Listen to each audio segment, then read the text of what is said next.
আলহামদুলিল্লাহি রাব্বিল আলামিন ওয়াসসালাতু ওয়াসসালামু আলা রাসূলিহিল কারীম ওয়া আলা আলিহি ওয়া আসহাবিহি আজমাইন ওয়ালা তাহিনু ওয়ালা তাহজানু ওয়া আনতুমুল আ'লাউনা ইন কুনতুম মুমিনিন।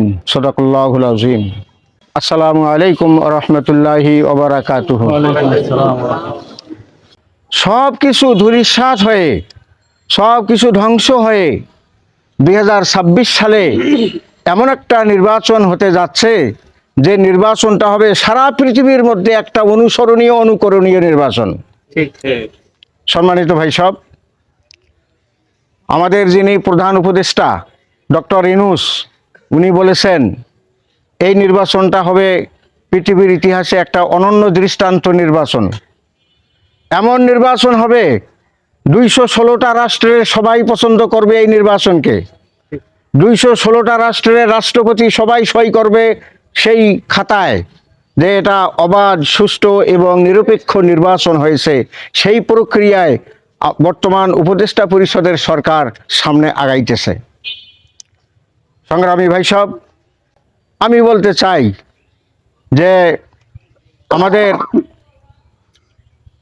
বদরগঞ্জ এবং তারাগঞ্জ রংপুর 2 আসনে নির্বাচনে বাংলাদেশ জামায়াতে ইসলামীর পক্ষ থেকে, জামায়াতে ইসলামীর ব্যানারে এই নির্বাচনে অংশ নেবেন আমাদের এই প্রিয় ভাই মজলুম জননেতা, যিনি 14 বছর কারাভ্যন্তরে ছিলেন, অনেক কষ্ট করেছেন, কন্ডেম ছেলে যিনি 14 বছর কষ্ট করেছেন, আমাদের প্রিয় নেতা, আমাদের প্রিয় জননেতা, মজলুম জননেতা জনাব ATM আজহারুল ইসলাম ভাই, উনি এই নির্বাচনে প্রতিদ্বন্দ্বিতা করবেন।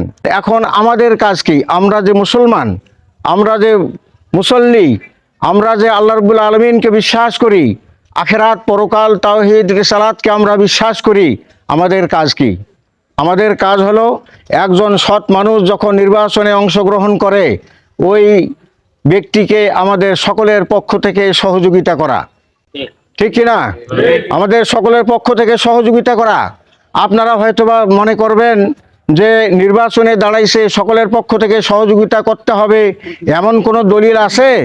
এমন কোনো দলিল আছে? পবিত্র কোরআন শরীফে এই দলিল আছে, সূরা হুজুরাতে আছে, ইন্না আকরামাকুম ইনদাল্লাহি আতকাকুম, যে তোমরা তাকেই বেশি সম্মান করো, তাকেই বেশি মর্যাদা দান করো যিনি আল্লাহর কাছে বেশি পরহেজ